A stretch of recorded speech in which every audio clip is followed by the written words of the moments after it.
Nu, sveiciens manā kanālā. Tātad šodien mēs apskatīsim jaunu ideju, kā realizēt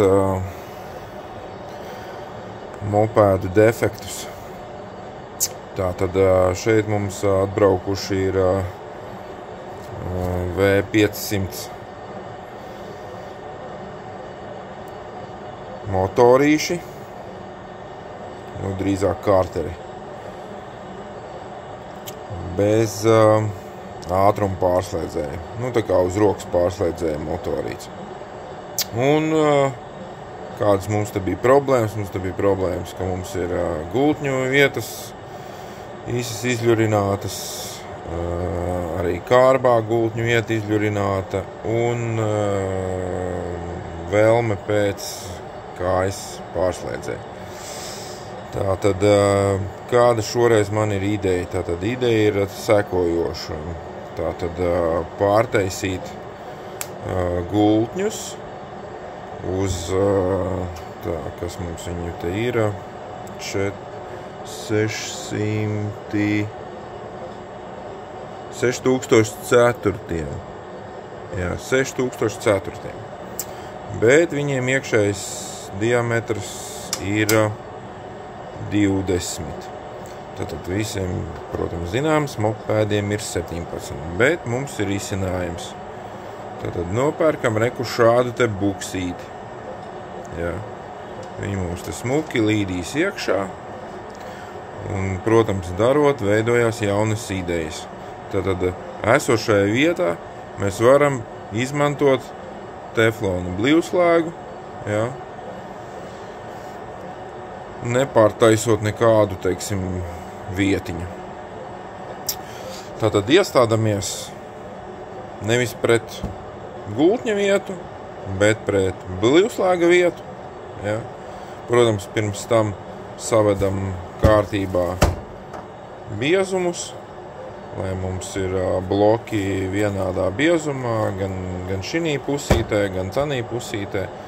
Visu smuki pieslīpējam, pielepējam. Tie, kas grib, protams, vēl var piestrādāt, bet, protams, pirmais mēs pārbaudām, vai šīs te štiftes centrējošās ir, kā saka, labā stāvoklī, vai nav izļurinātas un tā tālāk. Kamēr tas nav izdarīts, tikmēr nav jēgas vispār neko tur būvēt. Un tātad, kas mums šeit ir izdarīts? Tātad mums ir kloķvārpstei šī vietiņa izlīdzināta, šis te diametrs ir uztaisīts pret centru, tā lai nav tā, ka, teiksim, šeit ir pusmilimetrs, šeit ir, teiksim, 2 milimetri. No tā ir, protams, atkarīgs, kā benzīns te riņķos un kā viņš viņu spiedīs augšā. Protams, pēc šādas te darbības ir noteikti kaut kas jādara vēl. Ja? Tā kā jūs redzat, ka šeit, teiksim, gultņu vieta ir uztaisīta ar -1 simdeļu pielaidi. Tas nozīmē, ka tā kā mēs šito te uzsildam, ieliekam smuki gultnīti iekšā un, kā saka, viņu tā kā vairāk nespiež. Ja? Tieši tāpatās arī ir šeit. Šeit mēs pārtaisam kārbai, teiksim, šādi te uzliekot otru bloku virsū. Sākumā šo te piespiež pie darba galda, ja? Tad uzliekam šo te virsū, iecentrējamies pret šo te gultnīti un šito noņemam nost un uztaisam šo te gultnu vietiņu. Ja?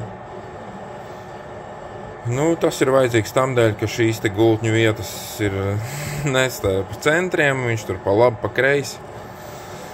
Pietiekoši daudz, divas desmitaļas kā minimums nav tur. Un pēc tam, kad šito visu sataisa, viss baigi smuki griezīsies. Un attiecīgi reku jums ideja, teiksim, ja gadījumā jums ir kloķvārpstu vieta šeit beigta, ja? Nezinu, kāds ar āmuru pastrādājis vai norūsējis vai vēl kaut ko.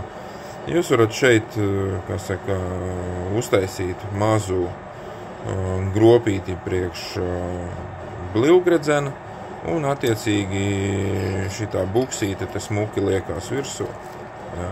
Un jums ir atkal jauna, smuka, slīpēta, cieta vieta. Kas, protams, ja jums ir laba kloķvārpsta, tad viss ir, kā saka, visi baigi forši, bet ja jums ir, teiksim, standarta kloķvārps, jums šitā vieta ir galīgi mīksta. Un viņa ar laiku, protams, izdils. Tad šis te risinājums jums, kā saka, kā var atrisināt, teiksim, problēmu. Nu, viņš te smuki tā uzsēžās virsū.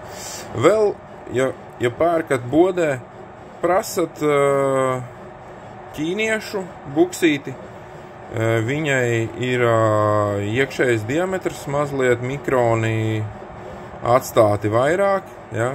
Ja ņemsiet, kā saka, Japāņu versijā, tad tas viss der priekš tādas kloķvārpstas, kurai ir gultņu vieta, piemēram, ar uzspīli virsū, ja? Tad šitai kloķvārpstai gultnis te tā smuki slīd virsū, bez, kā saka, luftes, ja? Šitai der labāk ķīniešu.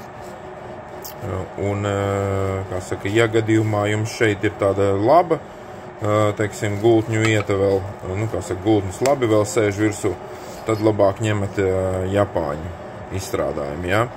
Jo tad viņš te attiecīgi uzpresēsies smuki virsū un jums viss tur strādās baigi zolīgi. Nu, protams, ka to visu saliek kopā, tad mēs, kā saka, uztaisam arī cilindram vietiņu, smuki taisnī, un attiecīgi šeit mums bija vajadzīgs mazliet noņemt milimetru no virsmas, lai konkrēti kloķene virzulis ar cilindru, kā saka, sapasētu lūkas un viss tā tālāk. Tā kā sveiciens visiem, priecīgs Ziemassvētks, lai jums jauka diena!